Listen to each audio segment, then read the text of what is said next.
What's up, fellas? How we doing? What up? Cheers, boys. Cheers. Cheers. Yeah. So, Gibby, What's up? if you had to rank the Mahomes Tyreek duo, where would they line up in a quarterback wide receiver matching combination? Where would they rank in the NFL? We'll definitely have to say top two because if you look at both of their strengths, Tyreek is a burner, man. He's the fastest guy in the league, like without a doubt. Like I don't think there's any debate with that. Like some people are going to have debate, but I think, and then you match that with Mahomes' strength is his big arm and his cannon, throwing it down the field, getting it down there. Like that's just a perfect combination. I think the only person you could debate with is Drew Brees' noodle arm, and then Michael Thomas just kind of bailing him out every now and then. So I think that's a good kind of combination. Because let me not disrespect Drew Brees, but like he's accurate, but it's quick little things. That's what Michael Thomas does. Let me tell you who's upset by this is Michael Thomas because he's upset by fucking everything. But right. I would definitely say top two, undebatably top two. All right. What about an Aaron Rodgers, Devontae Adams duo? And I think they're definitely top three or top four. I would say Devontae. I mean, you know, if Devontae Adams isn't the only threat on that team besides Aaron Rodgers, I mean, they have no one else. So I think they're definitely top three or four. Because I mean, you put somebody on the other side, the opposite side as him, they're gonna crush it every game. So I think they're definitely top three. But that's my opinion. I have to agree with both of you, but somehow at NFL.com, old Gil Brandt sounds like a faggot. Has rated Kyler Murray and DeAndre Hopkins, which I'm all about this. I'm all about this because the Cards are going 10-6. But Gil Brandt from NFL.com has ranked Kyler Murray and DeAndre Hopkins higher than Patrick Mahomes and Tyreek Hill, as well as Aaron Rodgers and Devontae Adams. Wow. His name's Gil. That's it. Just Gil. Yeah, Gil. Oh, Gil Brandt. I've never met a Gil, but I imagine when I do, I'd want to punch him right in the fucking face. But I don't know. The worst part about it is that he rated old Matty Ice and Julio Jones second, which, I mean, like, they are a good duo. I don't hate it. I don't know. Look, Julio Jones is probably – you give him a good quarterback, they're probably going to be number one on that list. And Matt Ryan is, you know, he's had his moments. He's had an MVP season, but he's just, I don't believe he can top the top. You said they're number two? They're number two. Drew Brees, old noodle arm, and upset Michael Thomas are number one. And then it's Matty Ice and Julio, and then old Kyler Murray and DeAndre Hopkins. I mean, even Dak Prescott and Amari Cooper were rated better than Mahomes and Tyreek. I mean, that's tough, man. They had some connections last year. I thought it was funny last year. It was like a Sunday night football game, and Chris Collinsworth, Dak throws a ball to the end zone to Amari Cooper, and he catches it tiptoes. You know, he's really good at that. You know, he's good at his craft, but he catches it, and Chris Collinsworth, he's like, oh yeah, here's a guy just catching a ball 9 yards out of bounds. Or no, he said 3 yards out of bounds, and then and I'm like, yeah, that's fucking 9 feet, you know? Like, you tell me he's catching a ball 9 feet out of bounds. But it's just, I don't know. That's crazy. We're obviously, if you watch our other videos, we're pro Kyler Murray, but we're pro Kyler Murray in the developmental stage. We're not pro Kyler Murray next year.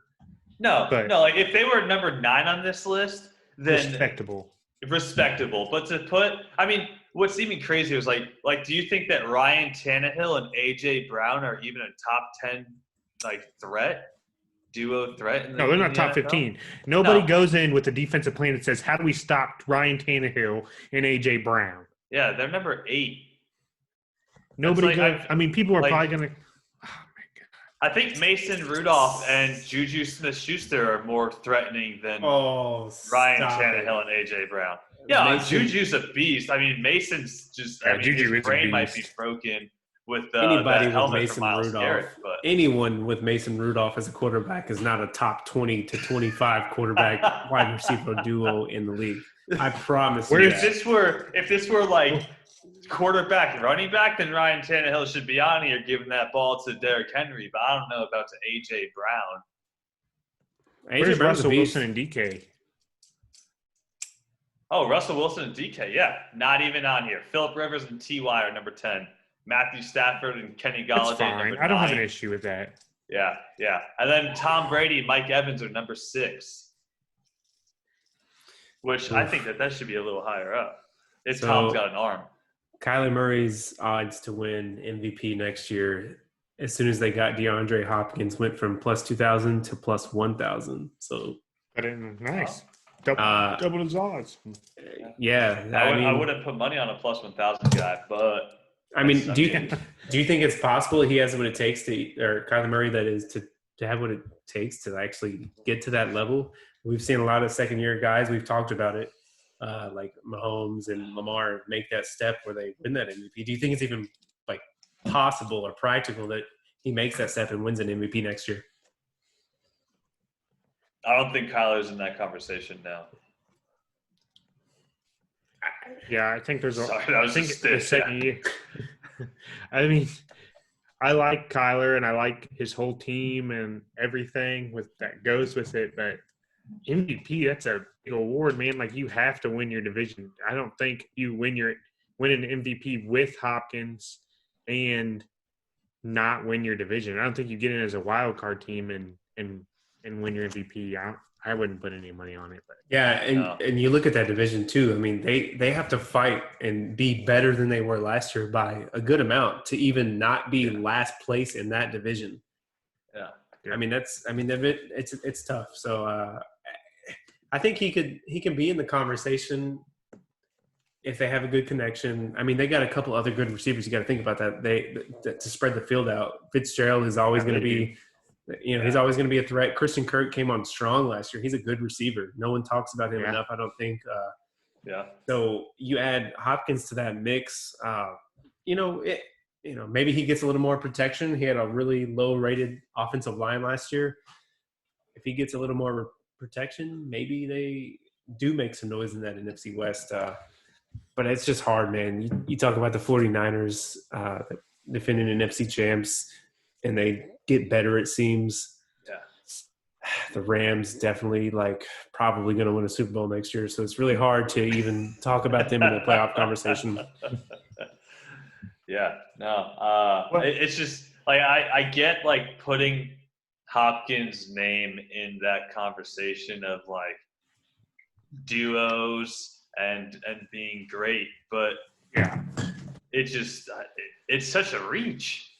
So you got to think about too, where would they have put Deshaun Watson and DeAndre Hopkins in that list? Because Deshaun Watson, you know what I mean? Deshaun Watson is a really good quarterback. He's the next Michael Jordan of the sport, according to Dabo Sweeney.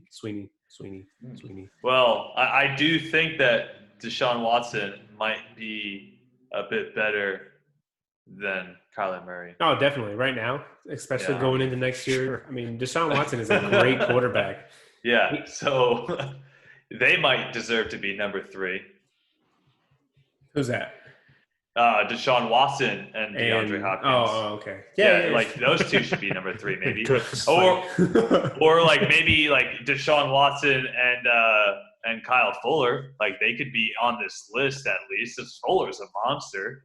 Will Fuller? Why did I say Kyle? Will, yeah. Yeah, if he could stay healthy. Yeah. But I just think when you're building a list like this, you have to think from a defensive coordinator perspective, what 2 people am I most scared of? I get the Kyler Murray running aspect, but that's number 3, man. Whew. Bold. Kyler wants to throw the ball. It's not like he's. I don't even think he's near the level like Lamar. The chances of Lamar, taking it, 4, 3, 5-step drop and running it are a lot higher than Kyler doing that. I feel like, especially with their O-line, hopefully getting a little better this year. So, I think he'll be better than we all think he will be, but I just don't see him as that MVP candidate coming on like these past couple of years. Patrick Mahomes, Lamar Jackson. I don't know if he can do that. So, that's his top 5 wide receivers in the league to me are ODB, Hopkins, Thomas. In this order? No, just top 5. Oh, okay. Tyreek and Julio. Like, just them 5 guys to me are like the top 5 guys. Yeah. As wide receivers. No, Adams? Odell and Baker probably should have been on this list too then. No. No. The exact reason why that team is so great, but they'll never make the playoffs. That quarterback is just not ready. So I was watching Colin Cowherd. It's just probably like a year ago or so, but he kind of makes some good points sometimes. He's a sellout sometimes, whatever. But he did make a good point so he was talking about quarterbacks who are so young. So quarterbacks who enter the league at like 21, 22 years old, as opposed to quarterbacks who are 24, 25 years old. The ones who come in at 21, 22, they have that room to grow, as opposed to quarterbacks who come in at like 24, 25. They've kind of maxed out their potential. So, and Baker was one of those quarterbacks in his eyes. I'm just, kind of relaying what he was saying. So that's something to kind of just watch, especially I feel like this is the last year for Baker. This is the last year it's his, 3rd year on his contract out of 4. And he has a GOAT behind him right now in Case Keenum. So we'll see how that transpires. But give Case Keenum that team, they win 10 games. Don't give Case Keenum. God. Stop. Case Keenum won 7 games in LA. No way. Come on. Oh my God. Most underrated quarterback of all time. He's been on bad teams because he comes in as a backup quarterback to rookie quarterbacks all the time. He did it with Jared Goff. He did it with Dwayne Haskins. And now if he gets if they hand him the keys, which they won't, obviously it's Baker's team, but if they were to hand him the keys, practice with that team, that new O-line, those receivers, and that defense, I bet they win 10 games. He had his shot with Denver. That Denver team was not fucking good. They had no weapons. They had no one. They had Thomas and Sanders on that team 2 years ago. Sanders is a scrub. He's been old. He didn't know how to get utilized. He almost won a Super Bowl. Did he? He just hand the ball off to him? They would have handed the ball off to him. Probably do. Gosh. I'll tell you what, Case Keenum would have hit that long ball in the Super Bowl. He wouldn't have got to the long ball. It would have been out. I know. I'm a big Case guy. What about Case Keenum at Washington? Case Keenum didn't do a single thing as a Redskin. I mean, look at that team. No one was doing a single damn thing with that team. Old scary Terry. He had a weapon right there. That team was destined for failure. I mean, there's nothing going on with that team. Maybe this year they have a little bit. They got Chase Young now. Dwayne Haskins. We'll see if Dwayne can make that. Dwayne Haskins is blind. I mean, I don't to know. Come out like he needs to come out like Winston and say I have depth perception issue. Oh. By the way, great PR move for the guy. What if that's completely false? What if he's just like? Was it a great PR move though? It saved his career. I think it was because he got $1 million. $1 million. The Saints robbed that dude. That's all he got was $1 million for that backup role. $1 million. He doesn't Google nosebleed perspective, of course, but last time I saw it was $1 million, and he can get up to $4 million in incentives. He's a backup quarterback. What the hell are his incentives? Well, you got to look at what they. The deal. Oh my gosh, the deal is for 1 year, base value $1.1 mil. Jesus Christ! They robbed this man. Yeah, so you got to think about it. Like he robbed. I mean, yeah, that's like a third string tight end. 148K signing bonus. Sorry. Oh my God. I'm just saying he's got to. I think he has to take this as a. I'm sure he looked at what Teddy Bridgewater did last year. You know, you got an old quarterback. He's possibly thinking about his future deal with NBC. What if he goes down for a couple weeks? What if he's too old? He wants to take a break for 5 weeks and fake an injury, whatever the case may be.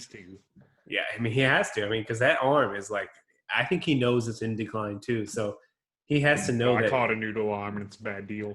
Yeah. Well, chill. I'm just saying he has to know this could be possibly an audition because, you know, it's a copycat from their own team last year. Teddy Bridgewater gets broken off for what? Was it $21 million? Yeah. It was a deal for him. It was a great deal. No, it was a great deal for Teddy. He probably doesn't exactly deserve that much off what he's done. But, shit, it's a tough look for Jameis. I mean, he was – Taysom Hill makes more money. And he was the guy last year who was saying, like, oh, they should re-sign me. You know, I look at the stats, you know, I threw 5,000 yards, blah, blah, blah. I mean – 30 interceptions, but yeah, 5,000 yards. Exactly, and that's why the Tampa Bay.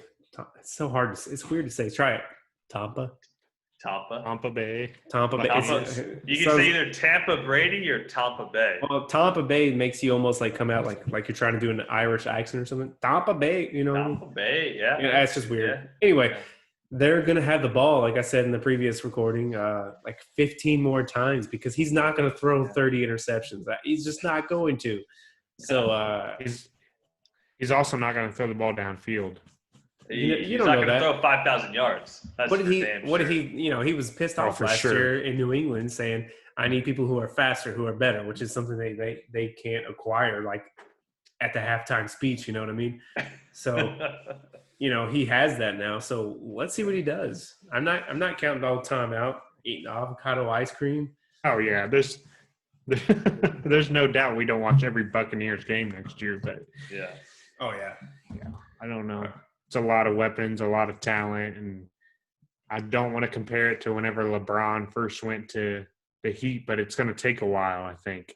It's going to take a while for it all to mesh. I mean, granted, the Heat went to the finals that year. They lost to the Mavericks, but the first half of that year whooped. Yeah, by the Mavericks. They did.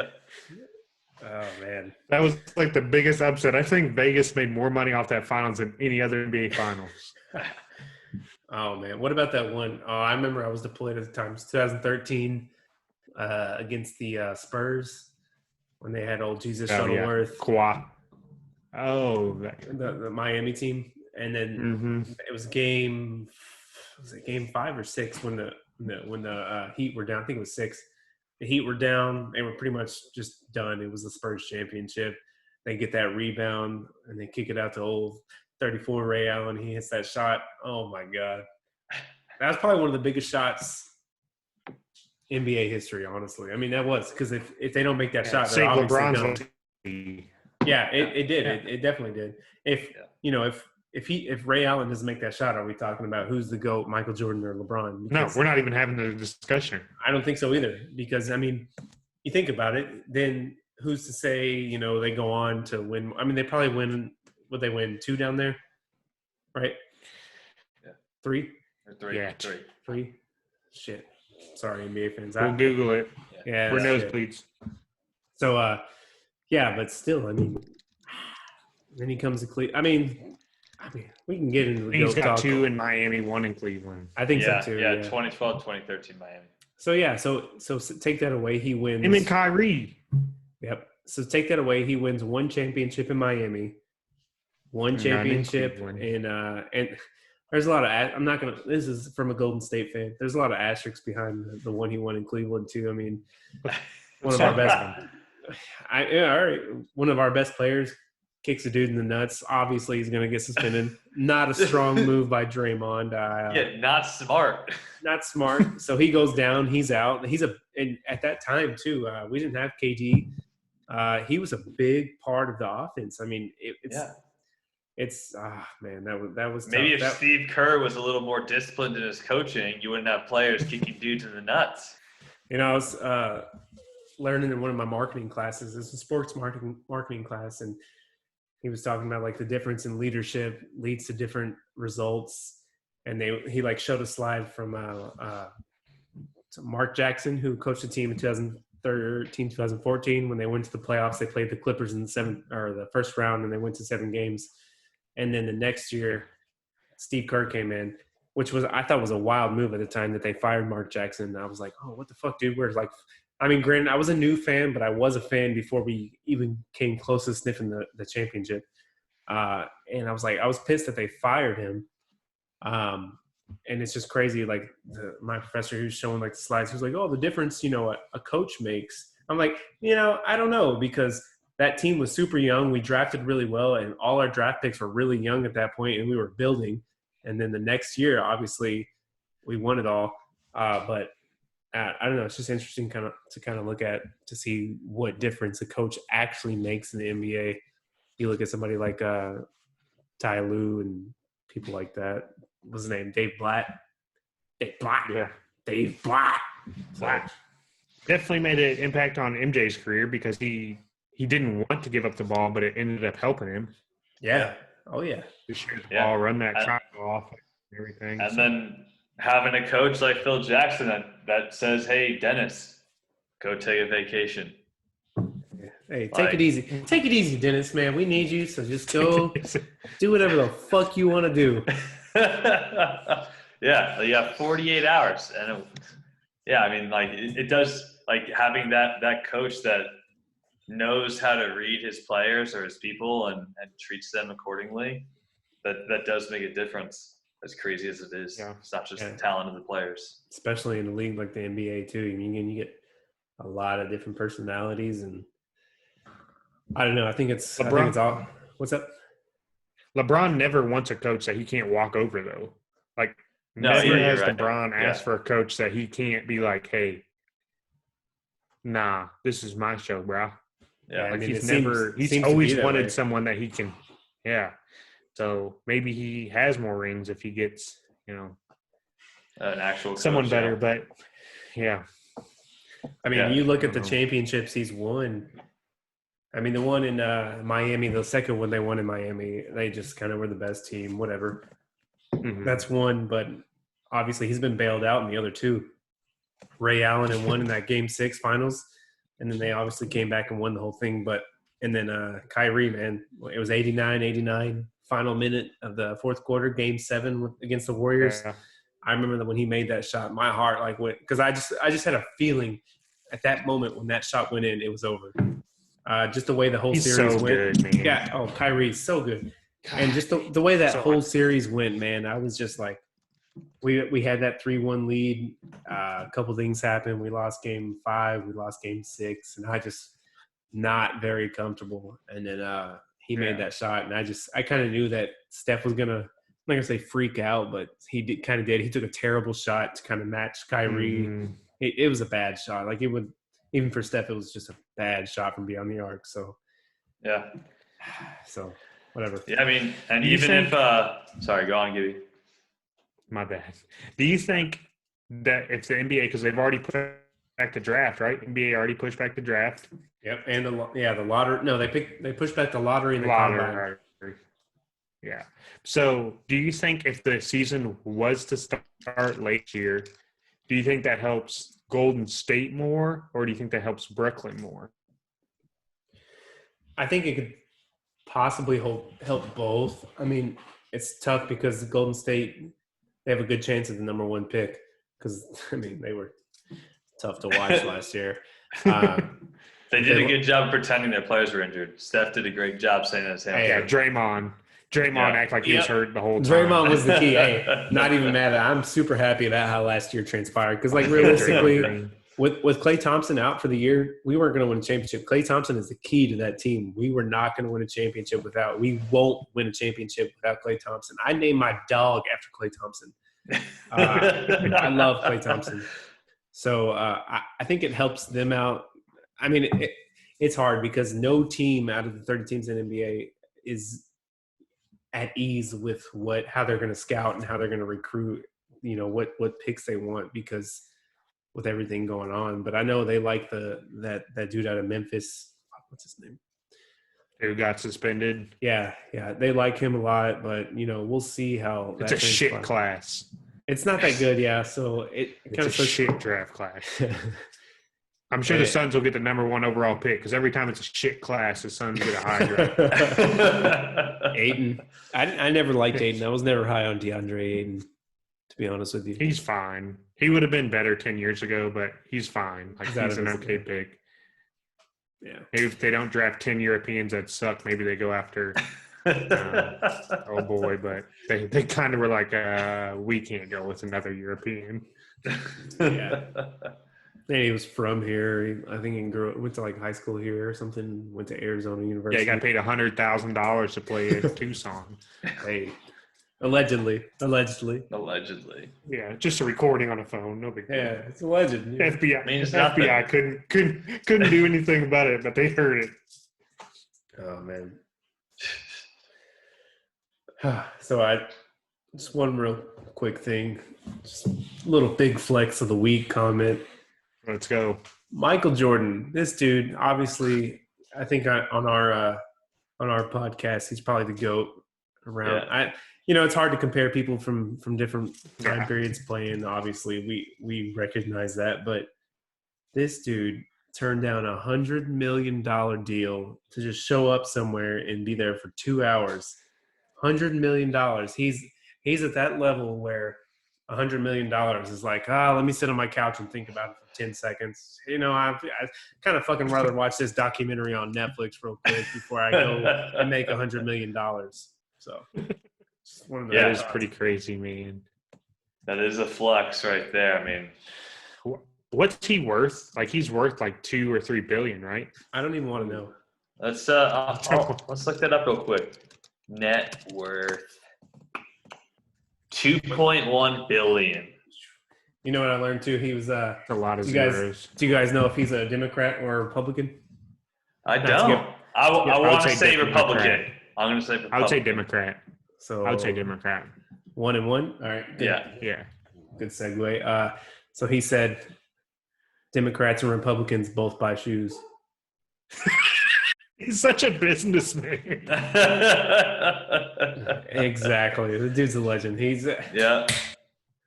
So I just thought that was funny, man. Yeah.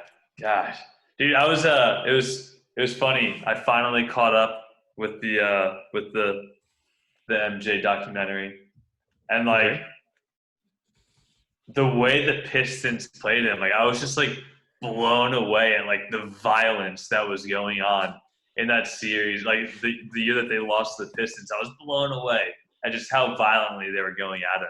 And then like they showed later on where like Rodman just tossed Scottie Pippen.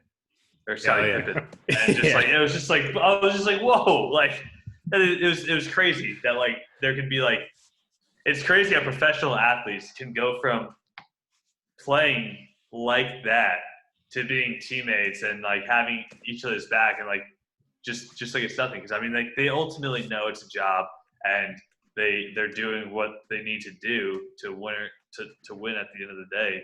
But it was just absolutely crazy watching Dennis Rodman play against the Bulls and just beat them up. Oh yeah, like that shit would never fly in today's game.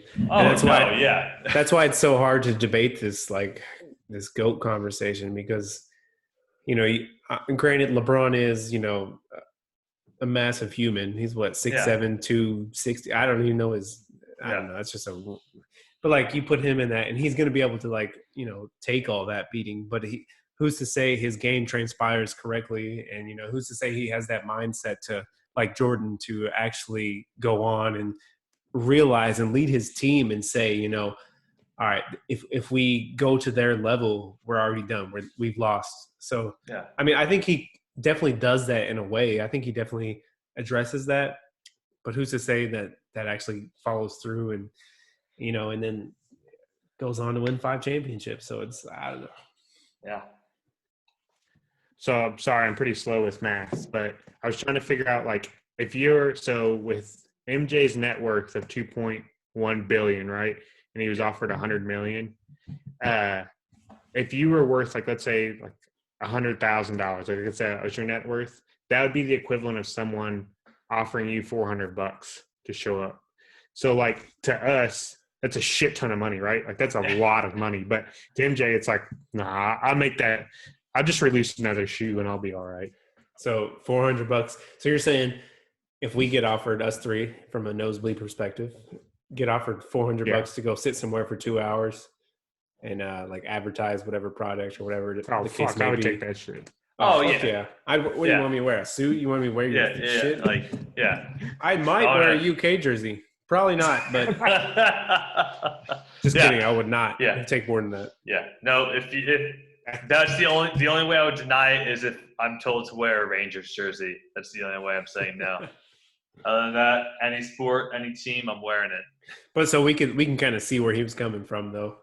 You know? Yeah, just a different kind of perspective. Yeah, like I'd rather scratch my balls than make this $100 million real quick. And whenever I was reading it, it was like they offered him $100 million for his likeness, so they would be able to like put. We don't know what the product was or anything, but they'd be able to like use him for the product forever or something. But it is crazy, like for us peasants, to be like $100 million. This motherfucker turned down $100 million. That's like $400. Exactly. But back to your GOAT debate. Yeah, it is. It's impossible. It's a never-winning argument to have. I don't see us having a lot of GOAT debates here. I think we just kind of bring it up and say this is our thoughts, and we move on with it. Yeah. The key thing from the difference between MJ and LeBron to me, because I think that's the top two. I don't think there's a debate for you. I think that's the top two in my mind. And unless somebody could like bring up some other people to me and we could have a long conversation with a lot of beers. I mean, maybe. Kobe's kind of near there. Kobe was he was an assassin, man. He was a different breed of player too. Without a doubt, he was fun to watch. He was, and he has the championships too. It's hard to. Yeah, it's hard. I just feel like he should at least be like an honorable mention. Like, sure, it's MJ and LeBron 1-2, but like Kobe's honorable mention. R.I.P. Moment of silence, real quick. Right. Yeah. Moment of silence. Moment over. All right. Yeah. I think the difference for me is on the defensive side of the ball. Like, LeBron is never going to guard the top guy. And later in his career, MJ, I know, didn't because he had better defensive players and stuff, but he was a defensive player of the year and stuff like that. So in my mind, simple-minded, that's the difference to me. It is. I mean, he did that. He won the defensive player of the year early in his career too, right? Yeah. Yes. So that's huge, man. And it's exactly why I named my dog after Klay Thompson, because this dude takes he takes the hardest assignment every single game in the playoffs. That's got to be tolling too. So, and he still can put up, if it's his turn, he's going to put up 37 and a quarter. He's going to put up whatever he needs to do. And I think when he comes back from this ACL tear, I think he's going to be that dude. I think the Warriors, I don't know if they win another championship per se, depending on their draft pick and how he produces. But I definitely think the Warriors are in that playoff contention.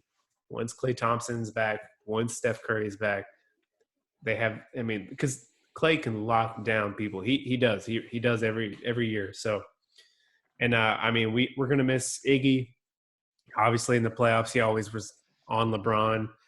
Harrison Barnes, when he was with us, he was always open. So he had his field goal percentage went up. Everything went up for him. He was great. That's why the Kings got they kind of got screwed, to be honest. They probably signed him to a deal that was worth more than he was actually worth because they saw what he did in Golden State. And now, he's a good player. Yeah, exactly. Just like Draymond. And that's why it was probably smart for him to sign there. He saw that. He signed 4-year, $100 million, something like that. It was stupid big. That's fat. Yeah. Yeah. I mean, granted, he does a lot for our team, and I respect him a lot when it comes to that. But the dude's still a wild card, so I don't think he makes so bad offensively. He's so bad on offense. I know. In today's league, he's so bad. You see the respect the defense just gives, and they're like, all right. Or not, the disrespect, sorry. Yeah. And they just like, he's at the 3-point line. They're like, I'm just taking a few steps back. Yeah, let's double somebody else. We can leave him open.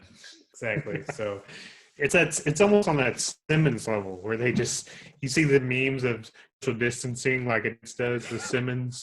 Just like, he's at the 3-point line, the other guy's on the block. Oh man, I haven't seen those, so that's why I just laughed so hard. Anyway, yeah. Oh, that's funny. God. Oh, that's funny. Oh man. Well, so you watched the MJ doc. What'd you think of the bad boy Pistons just walking off? We're not shaking these guys' hands. Yeah, I thought that was weak, man. And like, I agree with LeBron when they were like, "Hey, like, here's a clip from Isaiah." And before LeBron, or sorry, Michael, why did I? Yeah. Sorry, before Michael watched that clip from Isaiah, he said, "Oh, he's probably gonna say something like, oh, hindsight's 2020 or whatever." And that's exactly what Isaiah Thomas said. Yeah. I think it's just poor sportsmanship. It's just weak. Like, I don't know. I mean, because you literally saw the year prior when the Pistons knocked the Bulls out, Michael was hey, good luck to their players. Then For like 3 years straight.